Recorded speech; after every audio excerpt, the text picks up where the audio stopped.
Assalamualaikum warahmatullahi wabarakatuh. Pertama-tama, marilah kita panjatkan puji syukur kepada Tuhan Yang Maha Esa. Salawat salam semoga tetap dicurahkan kepada junjungan kita Nabi besar Muhammad Shallallahu Alaihi Wasallam, kepada keluarganya, para sahabatnya, dan insya Allah kita umatnya hingga akhir zaman. Pada kesempatan yang ini, saya, Reva Khairul Amalia Putri, dari 11 IPA 5 akan menyampaikan sebuah kultum tentang birrul walidain atau berbakti kepada kedua orang tua. Salah satu ibadah teragung dalam Islam setelah mentauhidkan Allah Subhanahu wa taala adalah berbakti kepada kedua orang tua.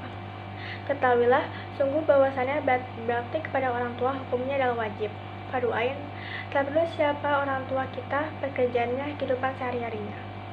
Yang kita panggil ayah atau ibu, mama atau bapak di rumah, mereka adalah orang tua kita. Pernahkah terbayang dalam benak kita, saat kita sedang berada dalam perut ibu, betapa susahnya ia membawa kita kemanapun ia pergi. Namun, sekalipun ia tak pernah mengeluh, karena ada makhluk lain yang ia bawa, yakni kita sendiri dalam perutnya. Sementara ayah setiap hari bekerja tak kenal lelah untuk kelahiran kita.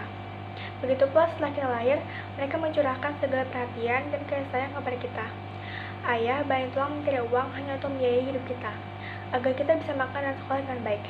Bayangkan betapa beratnya beban dan tanggung jawab yang ada pada budak-budak mereka.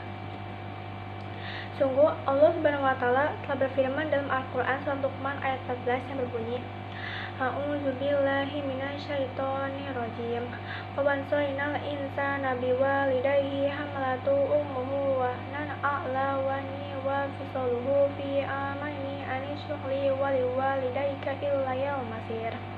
Yang artinya, dan kami perintahkan kepada manusia berbakti kepada dua orang ibu bapaknya. Ibunya telah mengandung dalam keadaan lemah bertambah-tambah dan menyapinya dalam 2 tahun. Bersyukurlah kepada aku dan kepada kedua orang ibu bapakmu, hanya kepada akulah tempat kembalimu.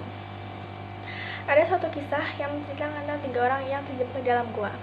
Di antara mereka bertiga, ada salah satu orang yang berdoa dengan perantau berbakti kepada kedua orang tuanya. Dia berkata, Ya Allah, aku memiliki orang tua yang sudah lanjut usianya, dan aku tak pernah memberikan minum kepada siapapun sebelum keduanya minum, baik itu keluargaku dan hamba sayaku. Pada suatu hari, aku mencari kayu dan daun untuk makan ternak di tempat yang sangat jauh. Aku belum bisa pulang dan menemui orang tuaku hingga mereka tertidur. Setelah itu, aku masih memerah susu untuk keduanya. Dan saat aku menemui keduanya untuk memberikan minuman tersebut, ternyata keduanya masih terlelap.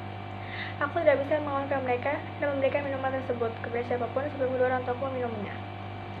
Sekalipun keluargaku dan hamba sayaku, aku tetap menantikan bangun keduanya dengan gelas itu tetap di tanganku hingga fajar menyingsing.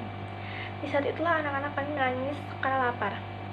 Ya Allah, jikalau aku yang mengerjakan demikian itu dengan niat benar-benar mengharapkan ridho-Mu, maka lapangkanlah kesukaran yang sedang kami hadapi dari batu besar yang menutupi ini. Kemudian batu besar itu pun tiba-tiba terbuka sedikit. Sepenggal kisah dari patut kita teladani. Hal tersebut merupakan contoh konkret bagaimana seorang anak berbakti kepada orang tuanya dengan cara tidak memberikan minum kepada siapapun sebelum orang tuanya minum. Ingatlah bahwa keridhaan Allah ada pada keridhaan orang tua, dan kemurkaan Allah ada pada kepermukaan orang tua. Islam menjadikan berbakti kepada orang tua sebagai sarana meraih surganya Allah. Akan tetapi, banyak di antara manusia zaman sekarang yang tak lagi mau memperhatikan orang tuanya, menelantarkannya, bahkan sampai ada yang mencelakakannya atau membunuhnya.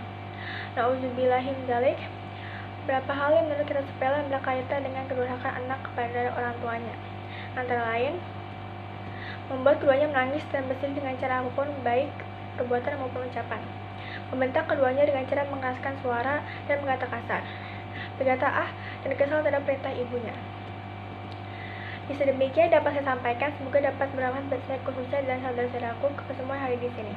Dan kita semua mendapat petunjuk dari Allah Subhanahu wa taala dalam melaksanakan bakti kita kepada orang tua. Amin. Mohon maaf apabila ada kekurangan kesalahan. Wabillahi taufiq wal hidayah. Wassalamualaikum warahmatullahi wabarakatuh.